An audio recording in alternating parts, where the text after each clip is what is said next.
संस्कारों का जागरण, पर्यावरण और देश के लिए, शिक्षा के लिए, इंफ्रास्ट्रक्चर के लिए एक बड़ा सपना देखा, एक अच्छे राजनीतिक। और उसके अलावा एक उदाहरण जो अभी हमें देखने को मिला, संगठन क्षमता जो माननीय मुख्यमंत्री जी की है। पूरे सदन से आग्रह करूंगा, जोरदार तालियों के साथ, पूरे मनोभाव के साथ माननीय मुख्यमंत्री जी को आमंत्रित करें। हमारे साथ हैं महाराष्ट्र सरकार के यशस्वी मुख्यमंत्री माननीय देवेंद्र फडणवीस जी। जोरदार तालियां होनी चाहिए।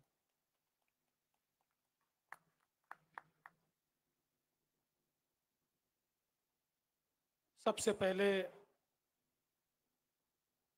परम आदरणीय अशु जी अडवाणी, इनकी पावन स्मृतियों को मैं नमन करता हूं। आज उनके जन्म शती के समारोह में मंच पर उपस्थित श्री कुमार तौरानी जी, सुरेश मलकानी जी, राजेश गेहानी जी, प्रकाश लुल्ला जी,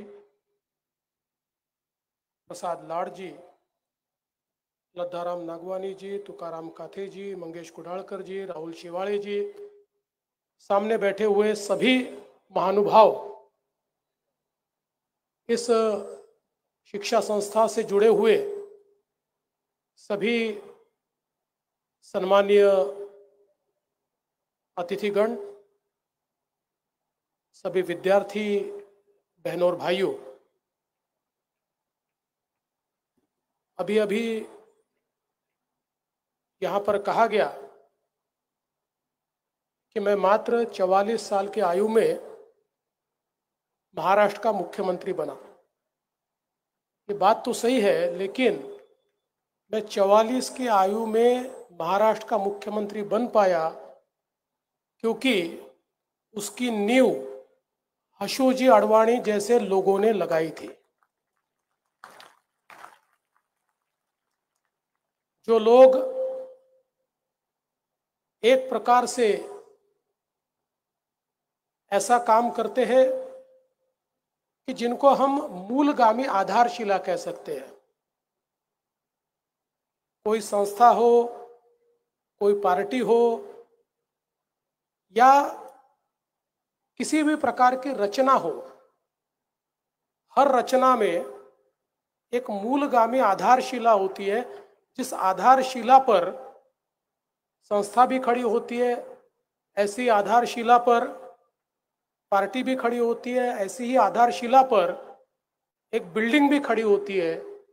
ऐसी आधारशिला का काम अगर किसी ने किया तो अशु अडवाणी जी ने किया है। इसलिए मैं ऐसा मानता हूं कि आज निश्चित रूप से इस महाशिवरात्रि के पावन पर्व पर उनकी जन्मशती की शुरुआत हम लोग कर रहे हैं। ये अपने आप में एक बहुत ही महत्वपूर्ण इस प्रकार की बात है। हम सभी लोग जानते हैं कि अशु जी की जो जीवन यात्रा है अपने आप में बहुत ही प्रेरणादायी इस प्रकार की यात्रा है। वे केवल एक राजनीतिज्ञ नहीं थे, केवल एक शिक्षाविद नहीं थे, तो एक संस्कारी व्यक्तित्व था जिसने अपना पूरा जीवन ये समाज की सेवा में दे दिया। अपने जीवन का क्षण और क्षण और कण और कण समाज की सेवा में व्यतीत करने वाले ऐसे अशु जी थे। और मैं ये मानता हूं कि इस जन्मशती के अवसर पर ये जो किताब अभी रिलीज हुई है, ये तो शायद बहुत बड़ी किताब है, ये सब तक नहीं पहुंच पाएगी, किंतु अशु जी के जीवन पर एक छोटी सी हैंडबुक जैसी किताब कम से कम हमारी विवेकानंद संस्था के सभी विद्यार्थियों तक पहुंचनी चाहिए, ताकि उनको भी ये प्रेरणा मिले कि किस प्रकार से सेल्फलेस कार्य हम लोग कर सकते हैं। सच तो ऐसा है कि उनके जीवन में संघर्ष भी है और समर्पण भी है और सेवा भी है। जीवन की शुरुआत ये संघर्ष से हुई और उस संघर्ष को सेवा में परिवर्तित किया और धीरे धीरे वो सेवा देश के प्रति, समाज के प्रति एक समर्पण में बदली। ये हम सबने देखा। आशु जी का जन्म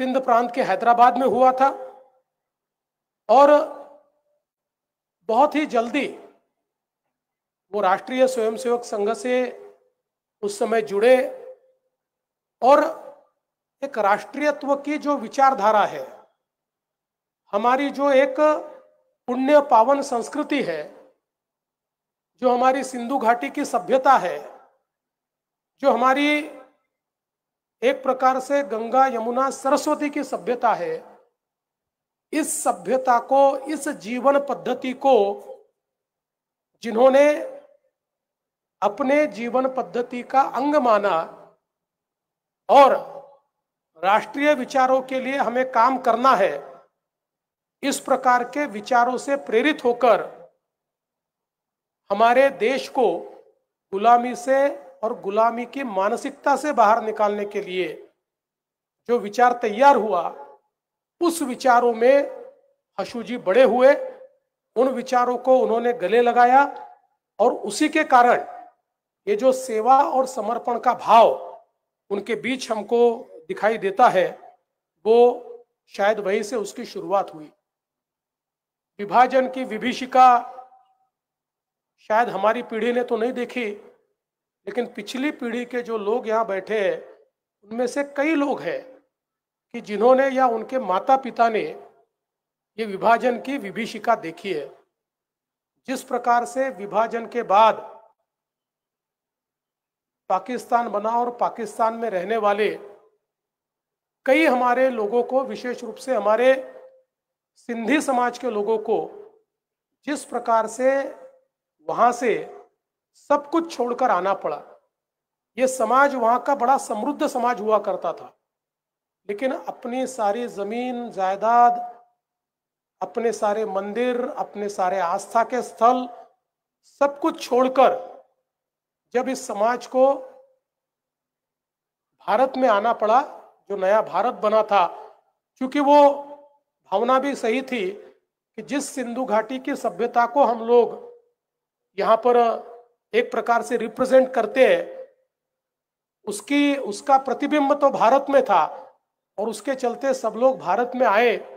और हम सब लोग जानते हैं कि धीरे धीरे हमारे शरणार्थियों के लिए कैंप्स बने।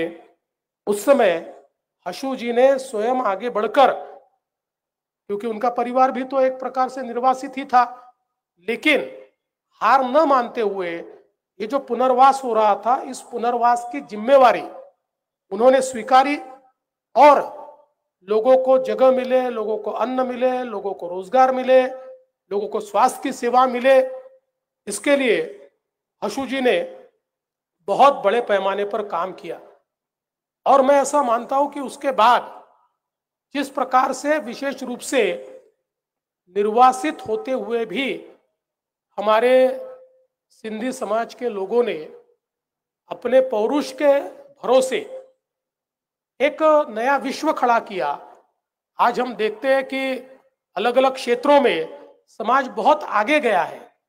तो इसी प्रकार से शिक्षा के क्षेत्र में एक नींव रखने का काम आशु जी अडवाणी ने किया और आज उनके ही मार्गदर्शन में कई लोगों ने मिलकर एक ऐसी संस्था खड़ी की जिस संस्था में हम लोग सब हैं, जो संस्था आज मुंबई की और महाराष्ट्र की जानी मानी संस्था मानी जाती है, जिसने हजारों हजारों विद्यार्थियों के जीवन में परिवर्तन लाया।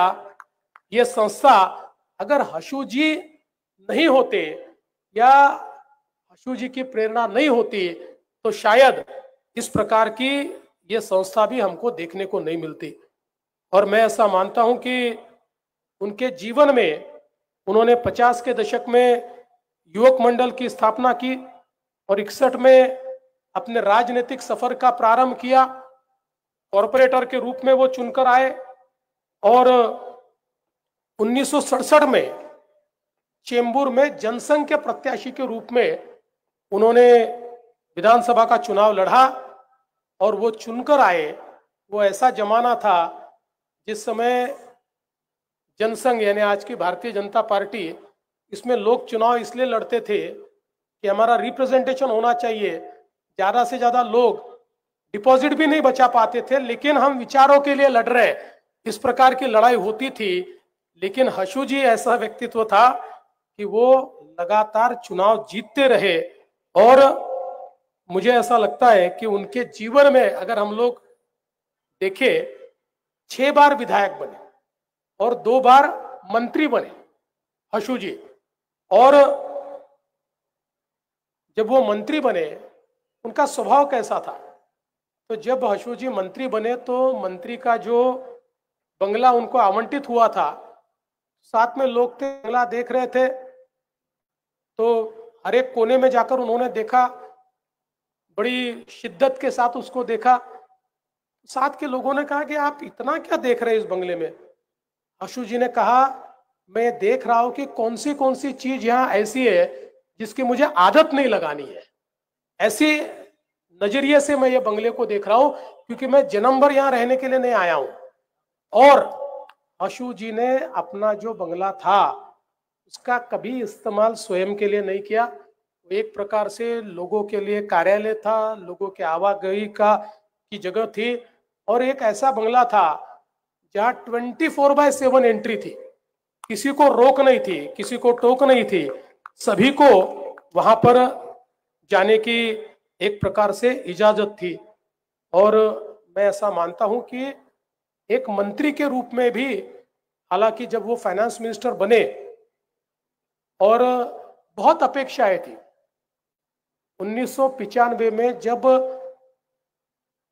बीजेपी शिवसेना की सरकार आई और हशू जी जैसा एक ज्येष्ठ नेता, क्योंकि महाराष्ट्र के पहले 3-4 नेताओं में हशू जी का शुमार होता था, और हशू जी फाइनेंस मिनिस्टर बने और लोगों को बहुत अपेक्षाएं हशू जी से थी। और हशू जी ने फाइनेंस मिनिस्टर के रूप में अपना बजट भी पेश किया, लेकिन नियति को कुछ और मंजूर था। उसके तुरंत बाद हशू जी हमारे बीच नहीं रहे, वो हमारे बीच से चले गए। मैं ऐसा मानता हूं कि हशू जी कुछ साल और होते तो शायद एक बहुत परिवर्तन के रूप में वो काम कर सकते। उससे पहले शिक्षा के क्षेत्र में उन्होंने एक शिक्षा मंत्री के तौर पर जो काम किया था, अब फाइनेंस मिनिस्टर के रूप में भी वो बहुत ही ट्रांसफॉर्मेटिव काम करेंगे, इस प्रकार की लोगों की अपेक्षा थी, लेकिन वो हमारे बीच नहीं रहे। हशू जी ने अपने जीवन में कभी निराशा नहीं दिखी। वे किसी भी निराशा के दौर में भी पूरी ऊर्जा के साथ काम करते थे।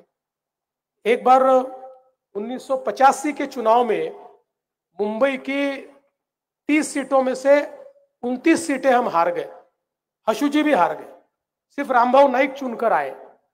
लेकिन हशू जी ने सबसे पहले तो हारने के बाद रामभाऊ नाइक का जुलूस निकाला, उनकी जीत को मनाने का काम किया, और फिर जो उनके खिलाफ चुनकर आए थे उनके घर पर जाकर उनको बधाई दी और उनको कहा कि जब तक आप यहाँ के रिप्रेजेंटेटिव है तब तक मैं जो भी आपको मदद कर सकता हूं वो मदद मैं करूंगा। और उन्होंने वाकई में उस प्रकार की मदद उनको की। एक नई राजनीतिक सोच उनके माध्यम से हमको देखने को मिली। और मैं ऐसा मानता हूं कि आज जब हम विवेकानंद एजुकेशन सोसाइटी में यहाँ पर है और उनकी स्मृतियां हमको यहाँ के भी कोने कोने में दिखाई पड़ती है, और शायद इस संस्था का नाम भी विवेकानंद क्यों रखा, इसका भी विचार हम लोगों ने अगर किया तो हम सब लोग जानते हैं कि स्वामी विवेकानंद ऐसे दृष्टा थे कि जिन्होंने ये कहा था कि 20वीं शताब्दी तो इंग्लैंड और अमेरिका की हो सकती है, लेकिन 21वीं शताब्दी ये भारत की होगी। और आज हम देख रहे हैं हमारे प्रधानमंत्री मोदी जी के नेतृत्व में जिस प्रकार से भारत लगातार आगे बढ़ रहा है। हम दुनिया की 5वीं सबसे बड़ी अर्थव्यवस्था बने हैं।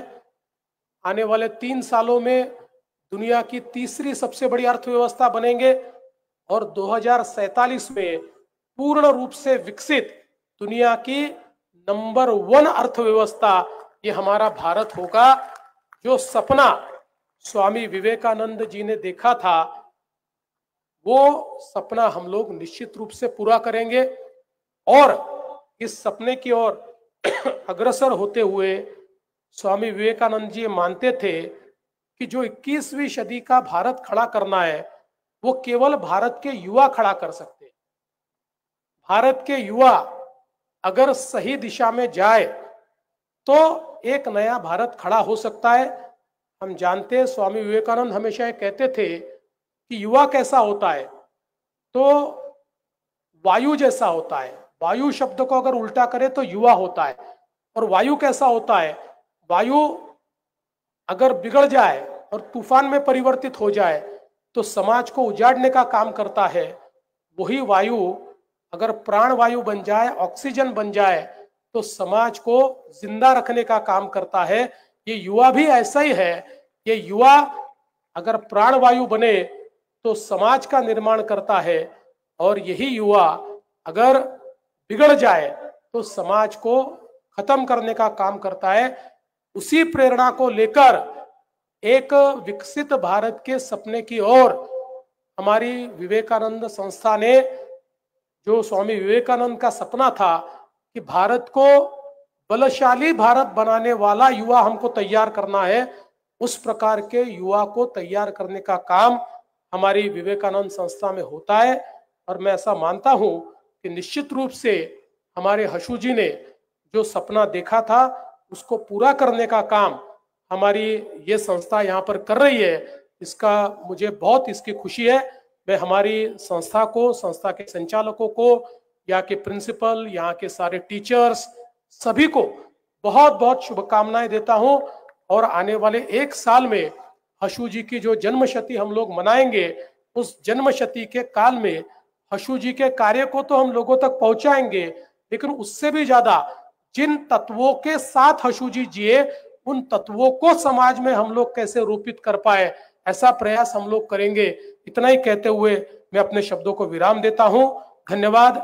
जय हिंद, जय महाराष्ट्र। बहुत